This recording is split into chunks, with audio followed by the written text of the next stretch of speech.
권면은 구원을 소홀히 여기고 그 큰 구원이라 그랬죠. So great salvation.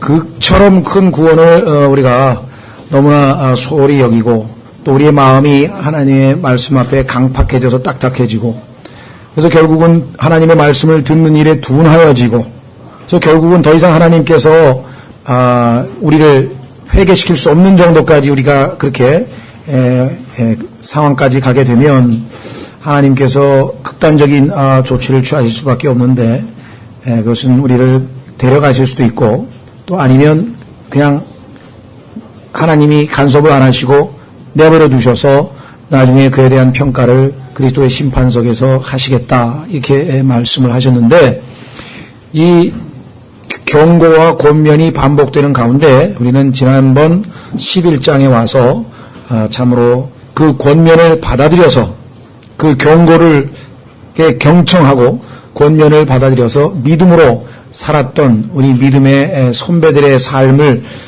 상당한 시간에 걸쳐서 살펴봤습니다. 정말 자세하게 공부하고 싶으신 분들은 히브리서 11장 전체를 한 26과로 나누어서 26시간에 걸쳐서 아주 자세하게 공부를 한 테이프이 인터넷에도 있고 테이프도 있고 또 CD도 아마 있을 것입니다. 그 교재와 함께. 그래서 우리가 한 3, 4년 전에 4, 5년 전에 아마 이 오후 시간에 그 26과를 잘 공부했기 때문에 이번에는 히브리서 전체를 공부하는 가운데 들어있기 때문에 저희가 좀 한 대여섯 시간에 걸쳐서 아주 요약해서 짧게 살펴보았습니다. 우리를 앞서갔던 사람들이 결코 여러분과 저보다 좋은 환경에서 주님을 섬겼던 사람들은 보니까 거의 없어요. 다 우리보다는 악조건에서 주님을 섬겼던 것을 우리가 보게 되는 것 보면 어떤 분들은 그래요. 좋은 여건, 이 풍요롭고 좋은 여건이 오히려 악조건이다.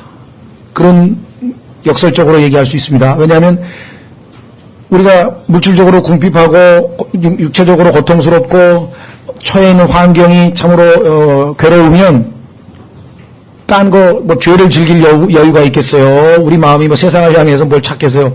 그냥 한 가지 주님 앞에 가서 매달리는 수밖에 없지 않느냐. 그럼 어떻게 보면 영적으로는 그 사람들이 더 좋은 조건이었다. 이렇게 뭐 역설적으로 얘기할 수는 있겠으나 그러나 그 말이 맞는 말이기는 하지만 우리가 악조건에 있는 사람들이 그러면 모조리 다 철저하게 주님 말을 믿고 매달렸느냐? 그렇지 않습니다. 악조건 속에서 훨씬 더 많은 사람들이 주님을 포기하고 주저앉아서 아주 좌절하거나 신앙을 포기한 경우도 셀 수 없이 많다는 사실을 여러분들이 또 아셔야 돼요. 그렇죠? 예, 그래서 우리가 하나님께서 각자 모든 필요에 따라서 모든 것을 다 컨트롤하시는 분께서 여러분과 저를 이 시대에 이 땅에 태어나게 하신 것입니다. 그 말씀이 어디 있죠? 사도행전 17장에 있어요. 한번 확인해 보겠습니다. 사도행전 17장에 가면은 왜 내가 이 시대에 이 땅에서 태어나게 하셨는가? 하나님의 주권적인 결정입니다. 그래서 모든 사람에게는 최상의 상태로 모든 것을 공급하고 계시는 거죠. 사도행전 17장에 보시면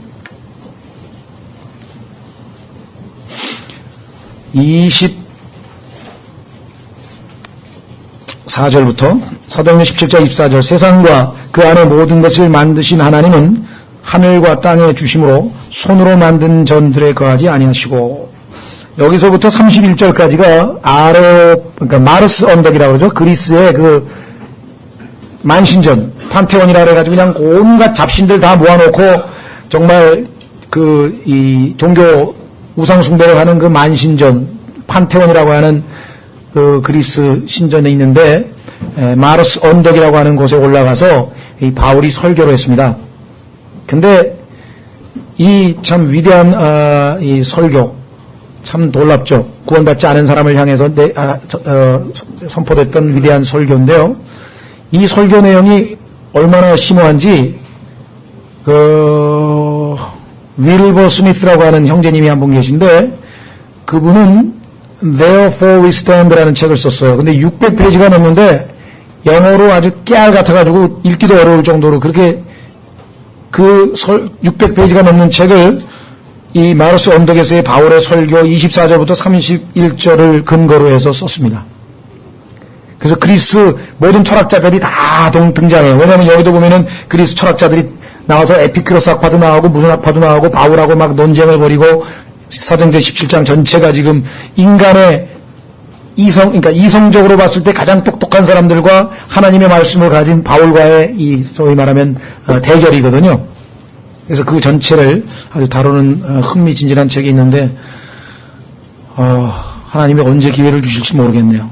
이게 누군가가 손을 대서 번역을 했으면 참 좋겠다 싶은데 철학 얘기가 나와서 어려워서 그런지 그것만 아닌 것 같아요. 똑똑한 사람이 많으니까. 이 돈이 안 될 책이어서 아마 아무도 안 내는 것 같아요. 그래서 좀 여러 사람들에게 설득을 해봤는데 감히 나서질 않더라고요. 출판사에서. 그래서 하여간 꼭 한번 번역을 해서 읽어봤으면 좋을 책이 아닌가 싶은 생각이 드는데요. 안타깝습니다. 그런 좋은 고전이 번역이 안 되어 있는 것이. 자, 어쨌거나 여기 보면은 우리가 얘기하고 싶은 것은 바로 그 밑에 있습니다.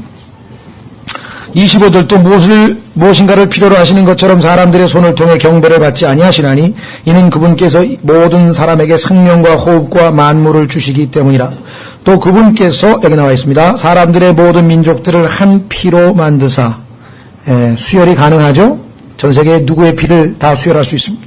온 지면에 거하게 하시고 미리 작정하신 때와 여러분과 저는 20세기와 21세기에 걸쳐서 살도록 하나님이 정하셨어요. 그들을 위한 거주의 경계를 정하셨나니 대한민국에서 살도록 하셨습니다. 물론 비행기 타고 여기저기 많이 다니기는 다니죠. 목적이 뭐냐? 이것은 그들이 혹시라도 주를 더듬어 찾다가 발견하면 그들을 구하게 하려 하심이라. 하나님을 찾아서 구원 얻게 하시기 위해서 다 정한 때와 정한 장소에 맞게 창조하셨습니다. 그래서 여러분과 저는 지금 이 시대에 살고 있는 것이죠. 자, 그래서 이 믿음의 영웅들을 뒤로 하고 이제는 주님께서 우리에게 마지막 권면을 하시고 있습니다. 확인해 보겠습니다. 히브리서 12장 1절부터 4절까지 아마 오늘 살펴볼 것 같은데요. 히브리서 12장 1절 그러므로라는 얘기는 히브리서 11장을 전제로 한 것이에요. 히브리서 11장에 보니까 이렇게 이러한 상황에서 다 믿음으로 삶으로 하나님을 기쁘게 하시지 않았느냐, 이런 우리의 믿음의 선진들이 있지 않느냐. 그러므로 너희도 본이 있으니까 이렇게 큰 나왔죠. 이렇게 큰 구름 같은 증인들이 우리를 둘러싸고 있으니 모든 무거운 것과 너무 쉽게 우리를 얽어매는 죄를 우리가 떨쳐버리고 인내로 우리 앞에 놓인 경주를 달리며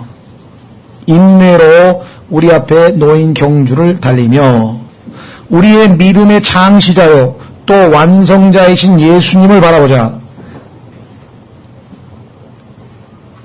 찬송가 복음성가에도 있죠. 바라보자. 여기 나와 그대로 나왔네요. 그분께서는 자기 앞에 놓인 기쁨으로 인해 십자가를 견디사. 여러분과 제가 각자 자기 십자가를 지고 주님을 따를 수 있는 것은 우리 앞에 놓인 믿음을 바라볼 때 가능한, 우리 앞에 놓인 기쁨을 바라볼 때 예수님처럼. 이게 믿음으로 사는 거죠. 그 수치를 멸시하시더니 이제 하나님의 왕좌 오른편에 앉으셨느니라. 인내의 결과는 이렇게 놀라운 영광스러운 축복이죠. 죄인들이 자기를 대적하여 이처럼 거역한 것을 견디어내신 분을 깊이 생각할지니.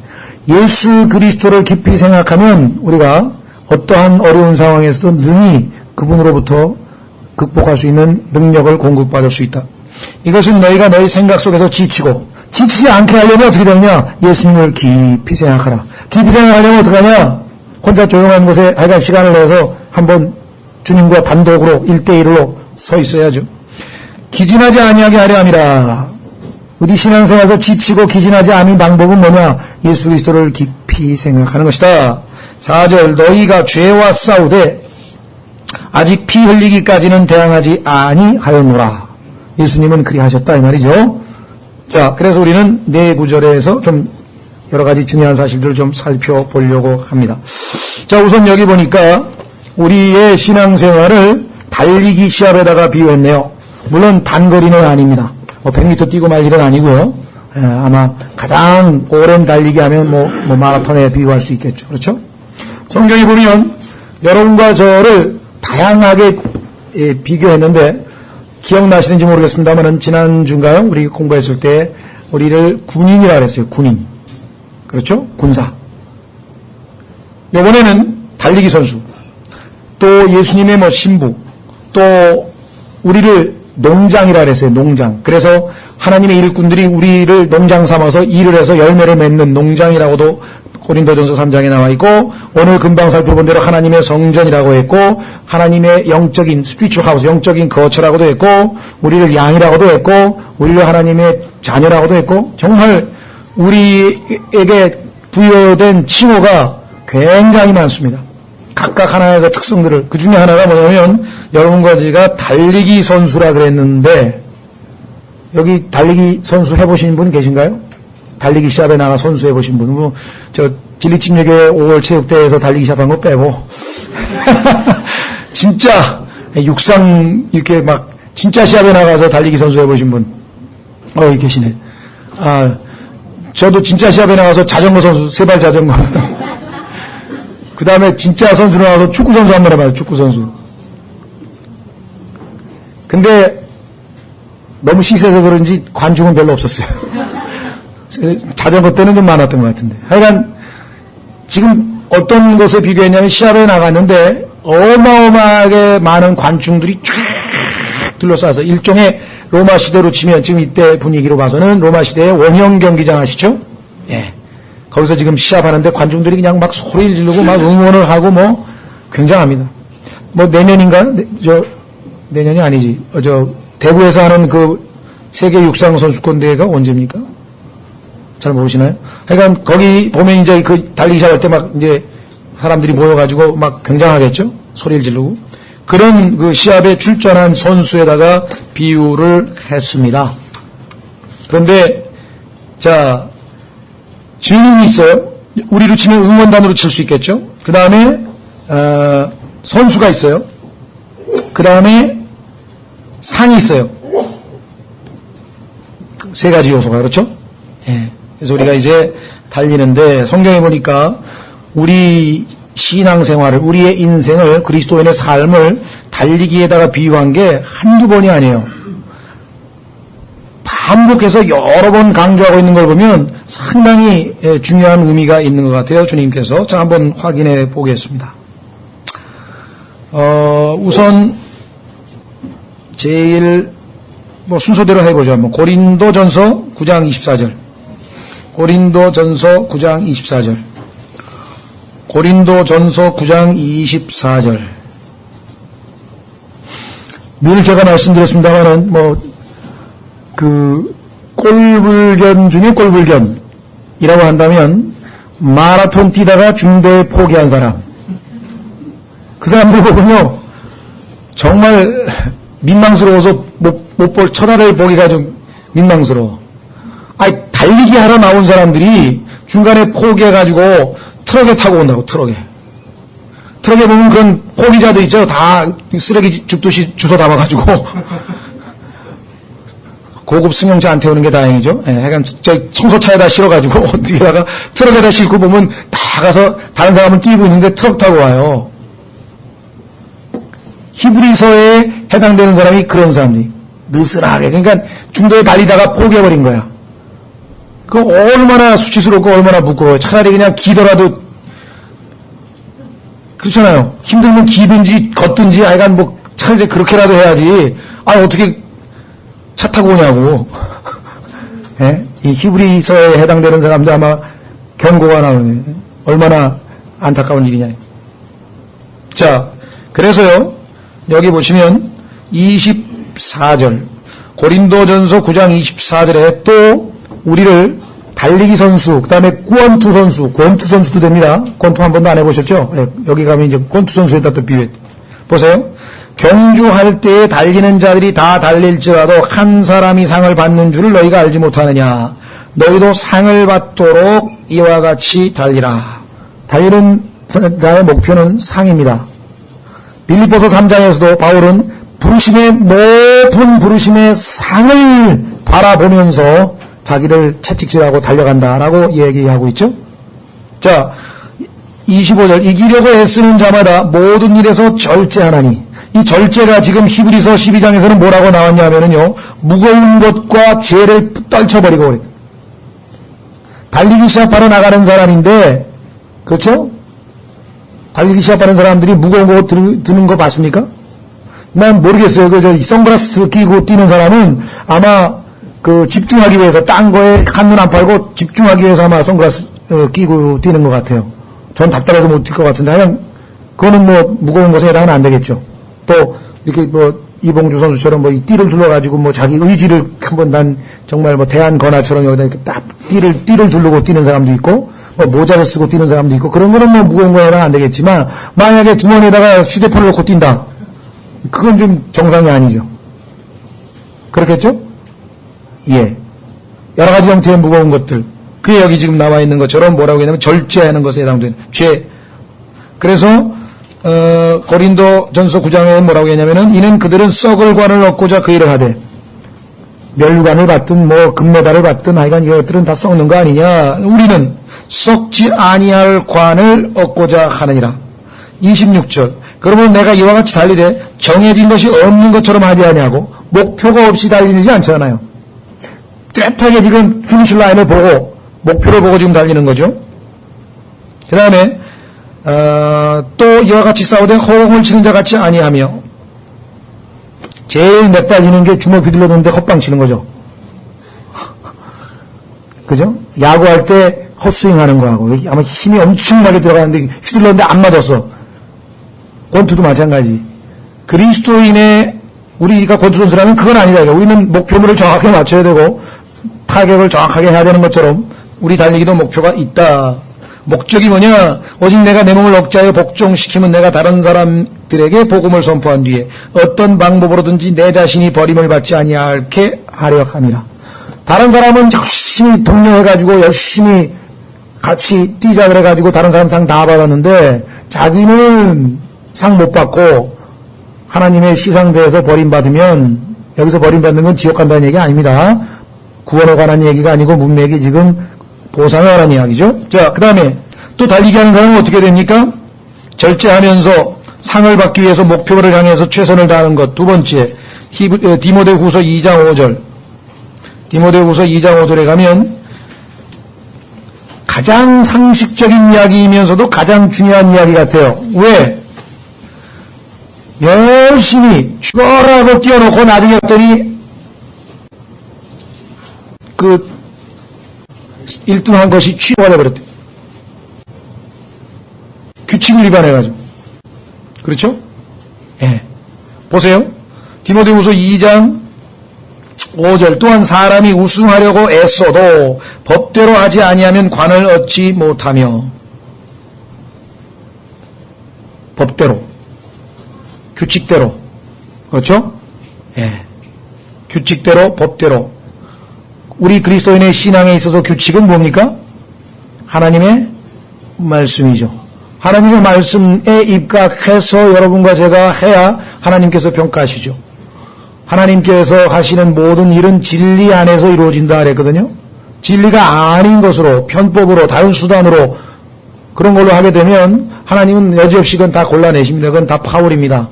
그건 평가될 수가 없습니다. 다 뺍니다. 빼요. 제가 스페인에서 유학할 때 스페인 그 학생들이 시험을 보는데 이제 소위 말하면 우리를 치면 논술 시험이죠. 논술 시험. 주제를 하나 주고 쓰라는 거예요. 논술 시험을 쓰면 이제 다 보잖아요. 우리나라도 아마 그러겠죠. 기준을 잘 모르겠는데 거기 가보니까 어마어마하게 엄격해요. 딱 해가지고 논술 딱 하는데 그 채점관이 그 당시에 저 유명한 문장가들, 뭐 소설가라든가 시인이라든가 이런 사람들이 채점을 하는 거예요. 졸업시험을 딱 해가지고 읽어서 기준이 있어요. 철자법 3개 이상 틀리면 제외. 채점도 안 해, 그거는. 죽어라고 써도 채점을 아예 안 해. 법에 어겼대. 문법 3개 이상 틀리면 제외. 그 다음에 뭐, 논리적 비약이라는 게 있어요. 뭐가 어떻고 쭉 뭔가 근거가 있는 다음에 그러므로가 나와야 되는데, 뭐 앞에 아무 얘기도 안 나오는데 그냥 그러므로가 나와. 그러므로 뭐 어쨌든 이게. 그렇죠. 우리나라 사람들 보면 껄핏하면 그러므로 뭐가 앞에 뭐 이러니까 뭐 이게 나와야 되는데 논리 전개가 안 돼. 그냥 갑자기 마음이 급하니까 그러므로 나는 뭐 한다고 그냥 결론부터 내는 거야. 그러면 아예 채점에서 제외돼 버리는 거야. 우리도 마찬가지. 아무리 열심히 해서 뭐 나가고 규칙을 어기면은 그래서 여러분과 제가 하나님 말씀을 부지런히 봐야 되는 거예요. 아까도 얘기했죠. 열심히 봉사했어. 탁 갔어. 그래가지고 딱 시험을 해보니까 금과 은과 보석은 쬐끔 남고 몇 개 안 남고 전부 왜? 이게 good works. 이건 선한 일이고 어마어마하게 뭔가 하나님 앞에 내놨는데 이게 그냥 다 불타서 없어져가지고 dead works. 그거 얼마나 억울해요? 억울하죠. 그래서 항상 내가 무슨 일을 하든지 항상 내적인 동기, inner motive. 내가 이 일을 왜 하는가? 예? 엄마가 이거 안 하면 나 야단친다 그러니까 무서워서 하는가? 이거 안 하면 뭐 다른 사람이 손가락질 할까봐 눈치 때문에 하는가? 우리가 하는 일은 하나님을 사랑하기 때문에, 형제를 사랑하기 때문에, 내 것을 희생하고, 뭘 하더라도 하나님을 사랑하기 때문에, 이웃을 사랑하기 때문에 모든 일을 사랑으로 하라. 그것이 아니면 하나님 앞에 이게 합당하지가 않다는 거예요. 자꾸만 강조하는 이유는 나중에 가면 내가 한 일들 가운데 dead works, 죽은 일들로 분리돼가지고 억울하게 뭔가 시간을 많이 들여서 했는데 이게 다 평가 못 받으면 얼마나 억울하냐. 예?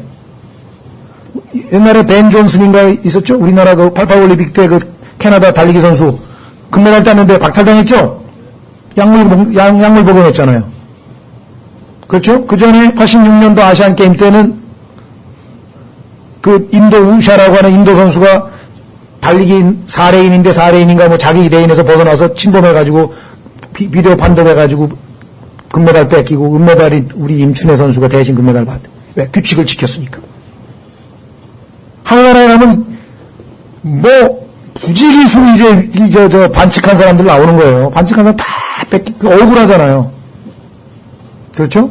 세 번째, 디모데 후서 4장에 보시면 우리의 인생을 달리기에다가 비유했는데 바울이 뭐라고 고백했냐면 6절 디모데 후서 4장 6절 7절 8절은 정말 유언 뭐 가장 위대한 유언이라고 할 수 있겠죠. 예수님 유언 빼고 자 이제 내가 내 자신을 헌물로 드릴 준비가 되었고 평생을 자기 자신을 헌물로 바쳤죠. 자신의 몸을 산 헌물로 희생물로 하나님 앞에 바쳤는데 마지막 죽는 순간에도 목숨을 하나님 앞에 바치는 순간이에요. 나의 떠날 때가 가까이 이르렀도다. 내가 선한 싸움을 싸우고 엄청 싸우긴 싸웠는데 선한 싸움이 아니고 나쁜 싸움을 싸우는 그건 의미가 없다. 하나님 앞에 가서 선한 싸움해야 돼. good fight. 누구랑 싸워야 선한 싸움이냐? 첫 번째 죄, 피 흘리기까지 싸우라. 죄. 두 번째 세상. 세 번째 자아. 죄와 싸워야 되는데 하나님과 싸우는 사람이 있어? 야곱처럼 하나님하고 씨름하는 사람이 있다고? 선한 싸움인데 나의 달려갈 길을 마치고 my course를 달려야 되는데 남의 코스를 달린다든가 남의 코스 들락날락 왔다 갔다 하다 문제 생기죠. 하나님께서 각자 자기에게 주어진 길이 있습니다. 그 길을 가는 거예요. 그것은 프랑크 시나트라의 마이웨이하고는 틀려요. 그 마이웨이는 하나님이 정해준 길이 아니라 정말 자기가 정해놓고 자기 인생길 가는 거예요. 우리는 the way of the Lord, 주님의 길을 가고 있는 거예요. 우리가 가는 길은. 그 길은 뭐냐? 예수 그리스도세요. 내가 곧 길이라 그랬대. 동양에서는 그걸 도라 그런데. 그 길을 가고 있는데, 그렇죠? 그 길에는 각자가 가야 될 코스가 다 정해져 있어요. 그 좁은 길 중에 1코스, 2코스, 3코스 다 코스가 정해져. 바울은 자기에게 정해준 그 코스를 꾸준히 달렸다 이 말입니다. 그렇죠? 예. 그래서 여기도 역시 우리의 갈 길을 달리는이라 그랬죠? 자, 그 다음에 갈라디아서 2장으로 가면 여러분과 제가 달리기는 달리는데 잘못하면 헛되어 버리는 수가 있어요. 얼마나 억울해요. 달려놓고 헛되면. 아까 그 중에 하나가 규칙을 어기는 거죠? 예. 그 중에 하나가 바울은 달려갈 길을 어떻다 그랬습니까? 마쳤다 그랬잖아요. finish. 근데 finish 못하고 중간에 포기하고 중도에 그만 하차해버리는 안 된다 이거. 갈라디아서 2장 2절.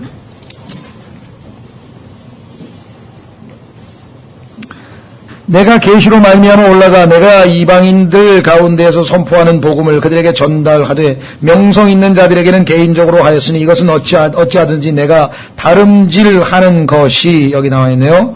어찌하든지 내가 다름질하는 것이나 다름질한 것이 헛되지 아니하게 하려 함이라. 다름질했지만 헛되게 되는 것이 있어요. 그게 뭐냐면 3장으로 가보십시오. 갈라디아 3장 넘기시면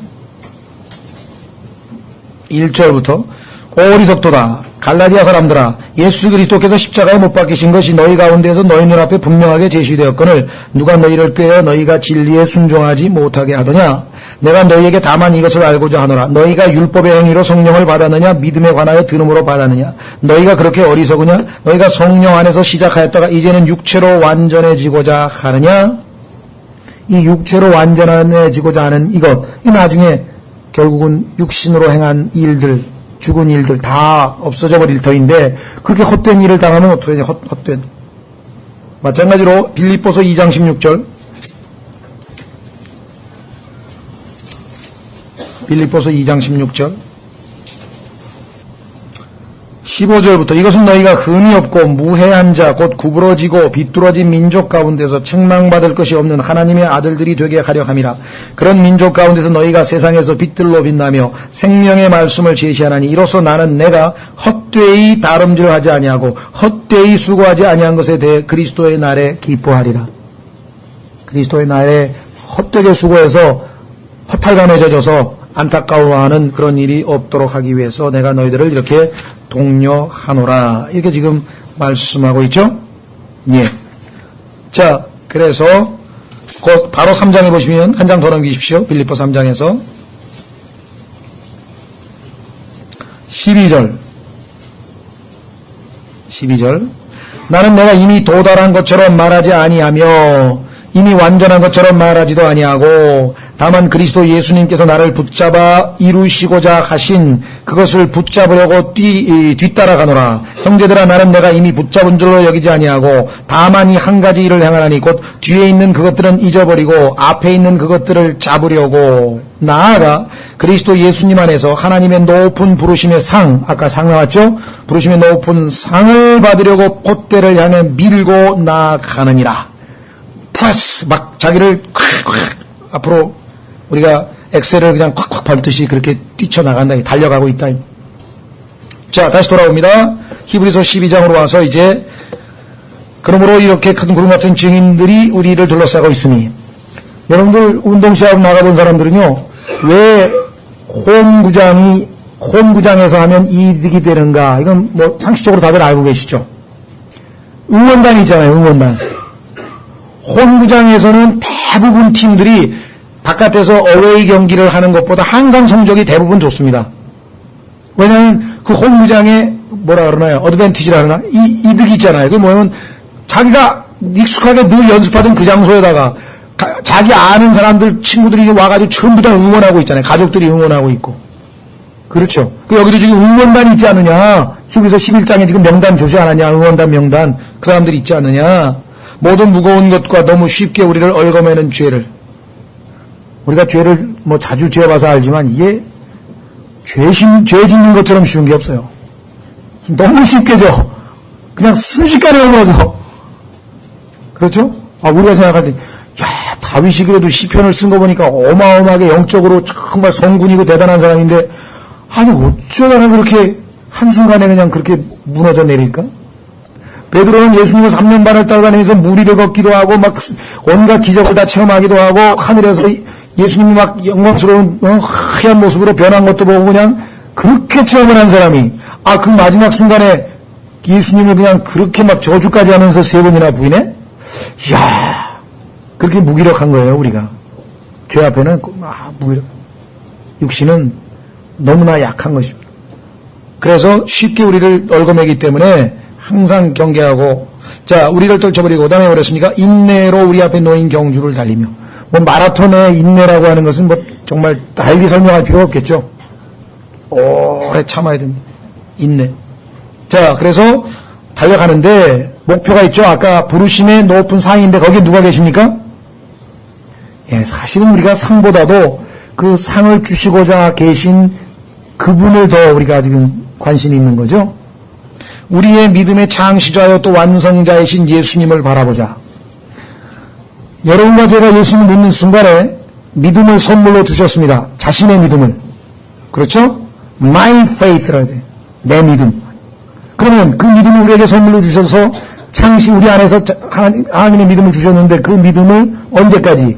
마지막 순간까지 꾸준히 이어가시고 완성하시는 분이 예수님이라면 한번 예수님을 믿고 믿음을 소유한 자가 어떻게 중도에 구원을 잃어버릴 수가 있느냐?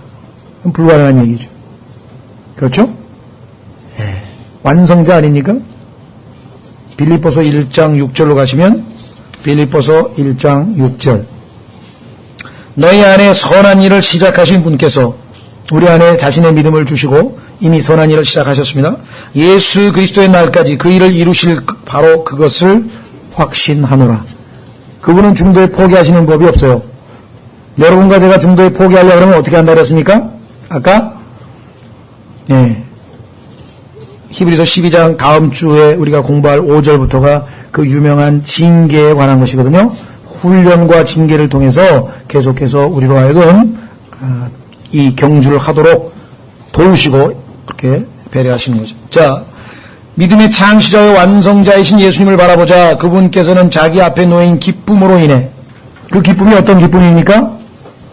하늘의 미랄로 자신이 죽으면 수없이 많은 미랄이 달려서 수없이 많은 하나님의 자녀들이 태어나고 그 하나님의 자녀들을 통해서 하나님께서 한량없이 더 많은 큰 기쁨을 얻으실 것을 바라보는 그 기쁨. 그렇죠? 그 기쁨을 보니까 기꺼이 죽겠다 이 말이에요. 여러분 어떠세요? 여러분이 아까 오전 설교처럼 내가 십자가를 지고 죽으면 다른 사람들에게 생명이 역사가 일어나서 하나님을 영화롭게 한다. 그 기쁨을 바라보면 죽을 각오가 생긴다 이 말이에요. 그렇죠? 자, 그래서 자기 앞에 놓인 기쁨으로 인해 십자가를 견디사 그 수치를 멸시하시더니 수치는 여러 가지가 있겠죠. 뭐 침뱉음을 당하는 모욕도 당하시고 뭐 이 갈대로 소위 말하면 얼굴을 이렇게 뺨을 맞으시는 수치도 당하시고 뭐 상상할 수 없는 많은 수치를 당하셨죠. 그 중에서 그야말로 유대인들에게는 모든 사람에게 다 마찬가지지만 유대인들에게는 아주 치명적으로 벌거벗고 구약성경에 보면 하나님께서 벌거벗음에 대해서 얼마나 말씀을 많이 하시는지 아십니까? 수치. 그 벌거벗은 채로 만천하의 죄인으로 우뚝 십자가에 매달리셨던 그분인데 그 모든 것을 여러분과 제가 하나님의 자녀가 돼서 행복해하는 모습을 보시면서 그 기쁨을 미리 내다보시면서 견디셨다. 멸시하시더니 이제 하나님의 왕좌 오른편에 앉으셨느니라. 그래서 항상 순서는 cross, crown. 그렇죠? 십자가 다음에 왕관이 오는 겁니다. 이 땅에서 우리는 십자가를 지고 가야 될 시점이지 지금 이 땅에서 우리가 왕관을 써야 될 시간은 아니죠. 그렇죠? 네, 지금 왕노릇 하는 건 아닙니다. 주님이 오실 때 지금은 십자가를 지고 주님을 따르는 것이고. 자, 그래서 3절에 죄인들이 자기를 대적하여 이처럼 거역한 것을 견디어내신 분을 깊이 생각할지니. 자, 여기서 거역한 것이라고 번역한 단어가 사실은 조금 제가 그대로 더 직역을 했으면 어떨까 지금 생각하는데 여기 뭐라고 되어 있냐면 거역한 것은 contradiction입니다. contradiction. 우리말로 쉽게 그냥 모순이라고 했으면 참 좋았을 것 같아요.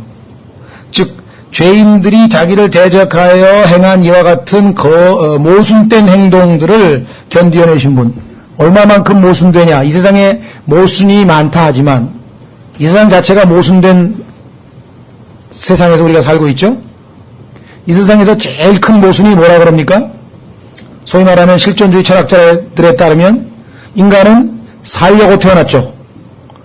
그런데 태어난 순간부터, 살려고 태어난 인간이 태어난 순간부터 어떻게 됩니까? 죽음을 향해 걸음을 내디딘 것이에요. 프랑스의 한 유명한 의사는 인생을 정의하는데 인생은 죽음이다. 인생은 죽음이다. 세포 분열이 되는 순간서부터 이미 사실은 죽음으로 한 걸음씩 내닫고 가는 것이죠. 모순이다. 그것 이외에도 인생의 모순이라고 하는 얘기들을 한두 사람이 한 얘기가 아닌데, 자, 죄인들의 모순된 행동들 중에 제일 끔찍한 것은 무엇인고 하니, 창조주를, 자신의 생명을 창조해 주신 분을 십자가에 매달아서 죽였어요. 그거보다 더 큰 모순을 이 세상에서 찾아볼 수 있을까요? 창조주를 피조물이 십자가에 매달아서 죽였어요. 그렇죠? 예수 그리스도께서는 온 이 우주 만물의 모든 만물에게 먹을 것을 주시는 분으로 성경에 나옵니다. 심지어는 야생동물들에게 일일이 다 먹을 것을 주시는 것으로 욥기에 기록되어 있고 시편에 기록되어 있고, 그런데 자신은 굶으셨어요. 먹을 게 없어서. 그보다 더 큰 모순이 있습니까? 그렇죠? 아마 여러분들이 이 세상에서, 이 모순된 세상에서 정말 살기 싫다, 이런 생각들을 한두 번 안 해보신 사람이 없겠지만, 여러분이 겪은 모순하고 예수님께서 겪은 모순하고는 차원이 다르네. 아무리 여러분들이 앞뒤가 안 맞는 일을 당하더라도 예수님을 깊이 생각해보면, 예수님이 당하신 모순된 행동들을 깊이 생각해보면 얼마든지 이겨낼 수 있는 힘이 생긴다. 그렇죠? 이거보다 더 큰 모순이 여러 한번 생각해보세요. 그래서 해결책이 뭐냐? 견디어내신, 그 죄인들이 저질렀던 모순된 행동들을 견디어내신 분을 깊이 생각할지니, 그렇다면 여러분과 제가 이 땅에서 물론 우리가 먹지 못하는 고통도 있고요, 또 가난으로 인한 고통도 있고 여러 가지 형태의 고통이 있지만, 제일 인간이 못 견디는 것은 뭐냐면 이런 도저히 받아들일 수 없는 그런 모순된 일들을 당하면 못 견뎌야 하잖아요. 그렇죠? 왜? 억울하니까 말이 안 된다 하잖아요. 우리 그런 얘기 하잖아요. 말이 안 되는 짓을 우리가 겪으면, 모순된 일을 겪으면, 예? 분명히 내가 피해자인데 가해자로 둔갑을 해가지고 내가 감옥에 갔다. 그거 견디겠습니까? 모순된 행동들. 그런데 그 모순된 행동을 이겨낼 수 있는 방법이 있어요. 그것은 바로 예수님께서 그와 같은 모순된 행동을 견디어내셨기 때문에 그 예수 그리스도께서 내 안에서 그 모순된 모든 것들을 견디어낼 수 있게 해 주신다는 믿음이죠. 여기 나와 있죠. 이것은 너희가 너희 생각 속에서 지치고 기진하지 아니하게 하려 함이라.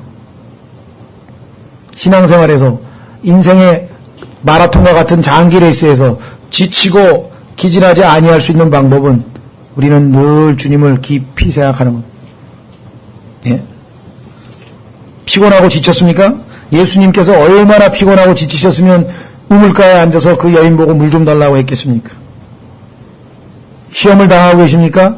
예수님께서 40일 금식 식사 후에 식사하면 못하시면서 마귀가 다가와서 시험했던 것을 한번 생각해 보십시오. 예? 예수님께서 굶주리시고 목마르시고 그 다음에 오해를 당하시고 친구에게 배반을 당하시고 가족들에게, 심지어 가족들, 형제들마저 예수님을 믿지 아니었다고 성경에 기록되어 있지 않습니까? 가족들에게 버림당하고 계십니까? 예수 그리스도를 생각하라. 지치고 힘드십니까? 예수님을 생각하라. 가난 때문에 힘드십니까? 예수님은 자기 머리 누일 것도 없고 성경에서 가난하게 되셨다고 성경에서 말씀을 했습니다. 얼마나 지치고 힘드셨으면 배 타고 가시다가 배에서 그 파도 치는 데서 주무셨겠어요. 그렇죠? 여러분과 제가 겪었던 모든 것들을 다 예수 그리스도께서 겪으셨다. 자, 확인해 보겠습니다.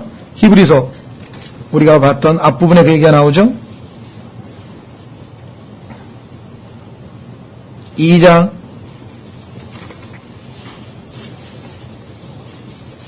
18절. 히브리서 2장 18절.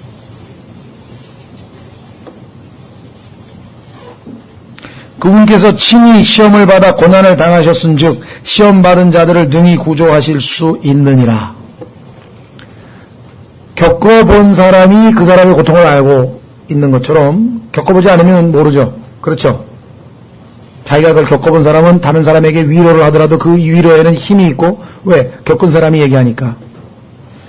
3장 1절. 그러므로 거룩한 형제들 곧 하늘의 부르심에 참여한 자들아, 우리의 신앙 고백의 사도시며 대제사장이신 예수님을, 그리스도 예수님을 어떻게 하라고요? 깊이 생각하라. 지치고 낙심하지 않는 방법, 예수 그리스도를 깊이 생각하라. 자, 다시 돌아옵니다. 히브리서 12장 4절. 너희가 죄와 싸우되 아직 피 흘리기까지는 대항하지 아니하였노라. 그렇죠? 자, 이제 그 유명한 징계에 관한 말씀, 오늘은 뭐 저희가 다 다루지는 않겠습니다만은, 하나님께서 여러분과 제가 시합에 나갈 때 그 시합에서 인내로 잘 견뎌내서 끝까지 완주해서 목표하는 그 목표를 상을 받기까지 달성할 수 있는 그러한 모든 것들을 준비시키는 과정이 뭐냐? 그것이 바로 훈련이에요. 그래서 묘하게도 훈련에 해당하는 디시플린이라고 하는 단어하고 징계라고 하는 단어하고 같은 의미입니다. 자, 여러분들 군대 가서 훈련할 때 주로 하는 게 뭡니까? 훈련하다가 거기에 성과가 없고 거기에 미진하면 거기에 대해서 항상 징계가 뒤따르죠. 그렇죠? 예. 그래서 하나님께서 우리로 하여금 끝까지 완주해서 하나님께서 기대하시는 그 열매를 거두시기 위해서 사용하시는 방법은 뭐냐면 소위 말하는 징계, 회초리라 이게 회초리. 보십시오. 5절부터 한번 보세요. 또한 자식들에게 하든 너희에게 말씀하시는 권면의 말씀을 너희가 잊었도다. 잠언에 나오는 내용인데 유대인들이 잠언을 늘 읽기 때문에 인용을 했습니다. 이르시되 내 아들아 너는 주의 징계를 멸시하지 말며 그분께 책망받을 때에 낙심하지 말라. 대부분의 사람들이 두 가지 반응을 보입니다. 매를 때리게 되면 하나님께서 나를 사랑하시지 않는가 봐 하고 낙심해버리는 사람과 뭐 지난번에도 뭐 몇 대 맞아보니까 뭐 괜찮대 무시해버리는 사람이 있어요. 이렇게 되면 정말 징계의 효과가 하나도 안 나타나는 거예요. 얼마나 억울해요. 매는 매대로 맞고 하나님이 위로해줬더니 성과는 없고. 여러분 가만히 생각해 보십시오. 하나님도 상당히 고심 끝에 다양한 처방을 가지고 여러분들에게 징계나 훈련을 시켜줬는데 성과가 안 나타난다 이게. 우리가 합당하게 반응하지 못해서. 그럼 어떻게 하는 게 합당하게 반응하는 것이냐? 여러분들 훈련을 제대로 잘한 사람들은 나중에 성과가 있죠. 그렇죠? 예. 정말 작년엔가 무슨 올림픽 할 때 뭐 많은 좋은 에피소드도 있고 좋은 저기가 있었는데 저는 제일 이렇게 기억에 남는 게 그 최민호라고 하는 선수가 시합에 우승하고 났는데 인터뷰를 하면서 그러더라고요. 그 코치 감독을 포함해서 친구들 동료들이 전부 다 너는 100% 우승할 줄 금메달 딸 줄 알았다 그랬대요. 왜 그런 줄 아세요? 연습. 그 훈련을 보니까 그렇게 훈련하고 금메달 못 따면 이상하다는 거예요. 주위 사람이 봐도 저렇게 훈련한 사람은 땅에 돼 있다고 동료 이구동성으로 다 다른 사람이 못 따는 거는 뭐 그렇다고 치고 최민호는 금메달을 못 딸 수가 없게끔 훈련을 했다 이런 거지. 그래서 정말 주변 사람들이 그렇게 인정할 정도로 훈련했구나. 그죠? 그래서 그런지 이 선수가 좀 주저하는 것 같아. 다음번 올림픽에 또 나가야 되느냐니까 그 연습을 할 생각을 하니까 앞이 캄캄한가 봐. 자신이 안 생기나 봐. 그런데도 글쎄요, 그렇게 됐으면 기대를 하고 있는데 잘 모르겠어요. 사람들이 그 국민들이 그냥 막 응원하던 사람이 막 그렇게 기뻐하는 걸 보니까 은근히 한 번 더 해보고 싶다는 거예요. 그 기뻐하는 모습을 보니까 자기가 정말 한 번 더 하고 싶은 생각이 들더래요. 근데 뭐 결심을 했는지 안 했는지까지는 모르겠어요. 그만큼 응원이 얼마만큼 이 권면에 자극이 되고 하는가라는 생각을 해볼 수 있는 거였는데요. 자, 그래서 6절 주께서 사랑하는 자를 친히 징계하시고 자신이 받아들이는 아들마다 채찍질 하시느니라 하셨느니라. 여기에서 많은 그리스도인들이 오해를 풀게 됩니다. 분명하게 주께서 불순종하는 자들을 친히 징계하시고 자신이 예를 들면 말 안 듣는 자를 뭐 징계하시니라 했다든가 이게 아니에요. 그래서 징계에는 말 안 듣는 자를 때려서 고치기 위한 것도 있지만 말 잘 듣는 사람들도 훈련용으로 훈련을 시키는 그러한 것이 이중적으로 들어간다는 것이에요. 그래서 많은 그리스도인들이 오해하면 나는 지금 하나님 앞에 내가 봐도 모든 면에서 건전하고 바르게 매맞을 일 한 게 없는 것 같은데 매맞을 일 한 일은 없는 것 같은데 나에게 이와 같은 징계가 있는 게 무슨 이유인가? 그것은 다른 이유가 아니라 여기 나와 있는 것처럼 사랑하는 자이기 때문에 징계를 받는다는 것이고 하나님이 받아주시는 아들이기 때문에 채찍질 하는 것이에요. 더더군다나 여기 나와 있으면 7절에 너희가 징계를 견뎌내면 하나님께서 아들을 대우하던 너희를 대우하시나니 아버지가 징계하지 않는 자가 무슨 아들이냐. 징계를 받았다고 하는 얘기는 아들이라고 하는 것을 입증할 수 있다는 거예요. 아들이 아니면 징계할 이유가 없죠. 상관이 없는데 하나님하고 아무 상관이 없는데 원수 아니에요. 우리가 죄 짓기 전 예수님 믿기 전에는 하나님과 원수 사이인데 원수를 뭐 훈련을 시켜주고 원수의 유익을 위해서 관심 쓰는 저게가 어디냐 이 말이에요. 아들이 되었기 때문에 그 아들이 바르게 되도록 하기 위해서 하나님께서 지켜보시다가 그에게 적절하게 훈련을 시키시는 거죠. 자, 7절은 오해하시면 안 됩니다. 너희가 징계를 견뎌내면 하나님께서 아들을 대우하던 너희를 대우하시나니. 아들이기는 하지만 아들 대우를 해줄 수 없는 그러한 경우가 있죠. 어린아이들은 아들이기는 하나 아들 대우를 못해서 그에게 자유를 주지 못하고 마치 가정교사를 시켜서 이 종을 우리가 대우하듯이 때로는 자유를 억압하기도 하고 또 아버지와의 어떤 그 관계에서 여러 가지 제약이 따르게 됩니다.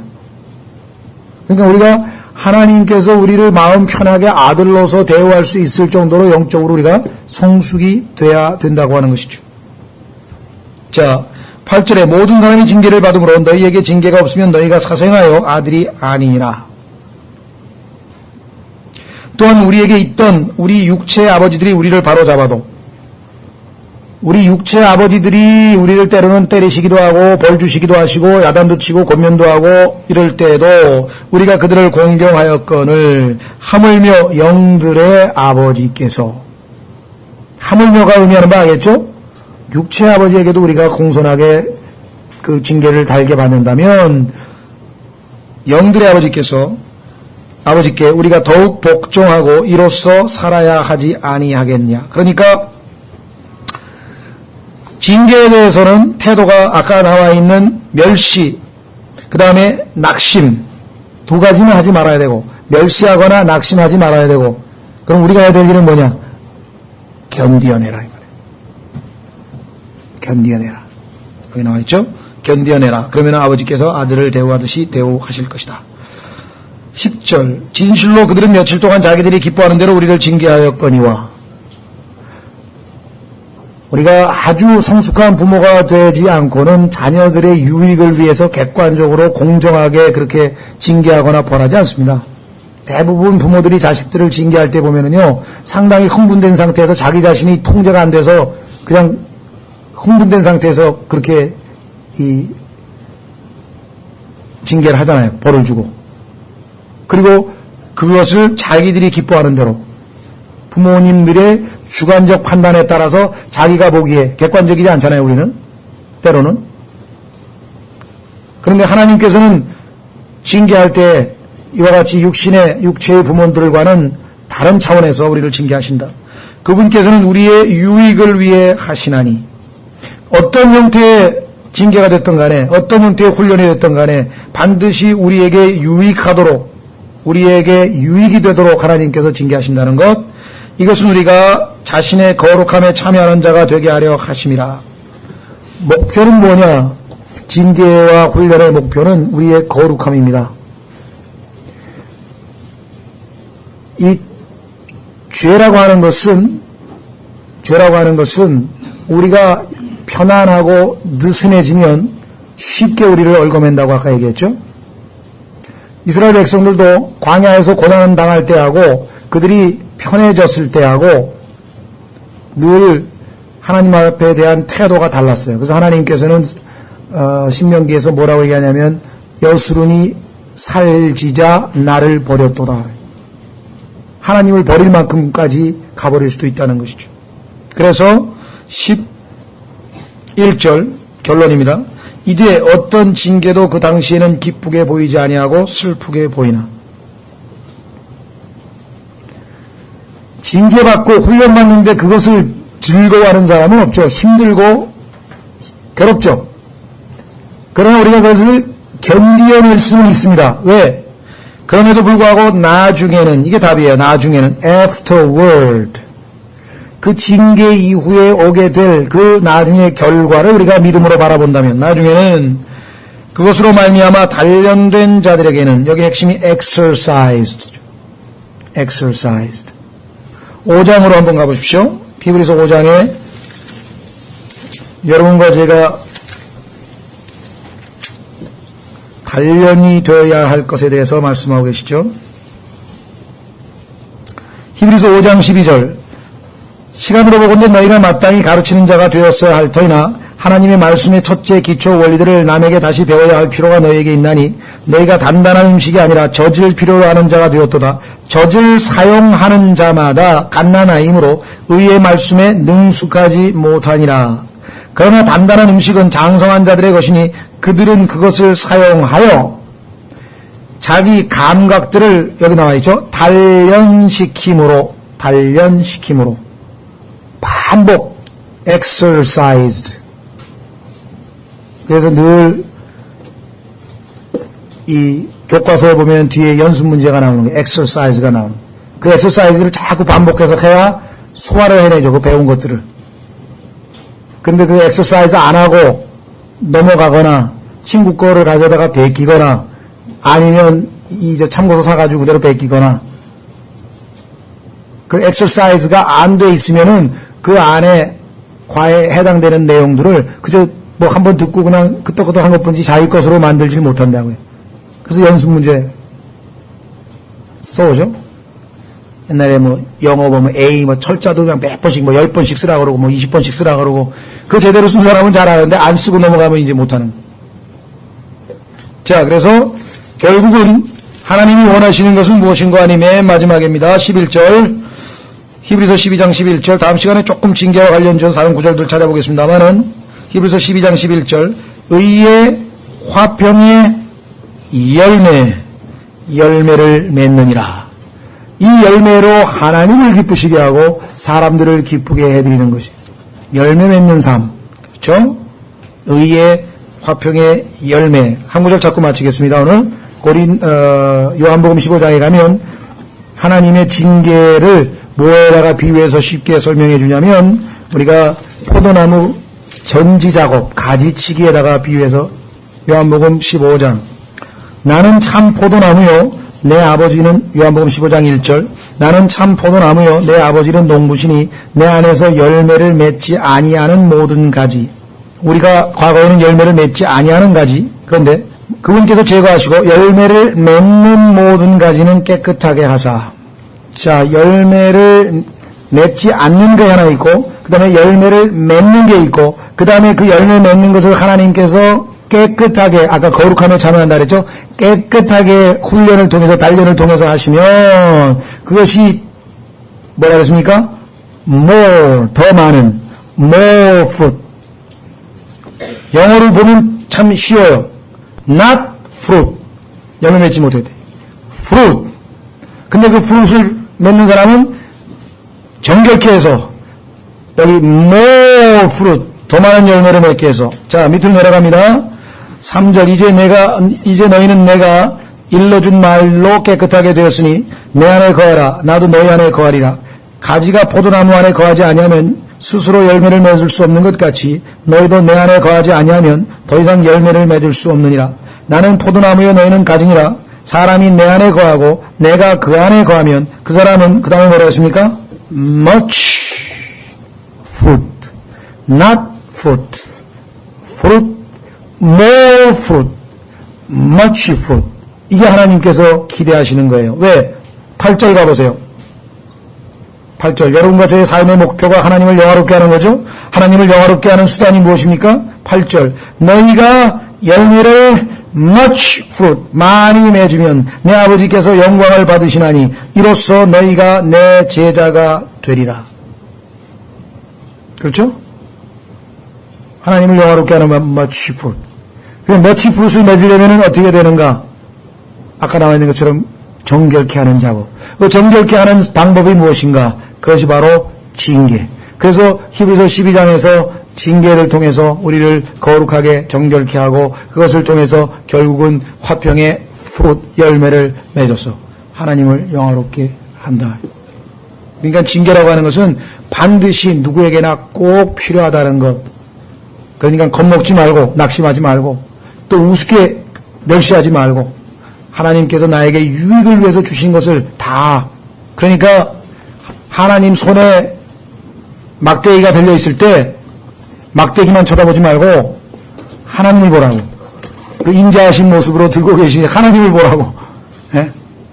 막대기만 보면 겁나죠. 막대기를 보지 말고 막대기를 들고 계신 분이 어떠하신 분임을 알아버리면 막대기에 대한 두려움은 사라질 수 있다는. 그렇죠? 예. 다음 시간에 우리 이 징계에 대해서 조금 더 보완하고 이제 히브리서 마무리를 짓겠습니다. 다 같이 일어나셔서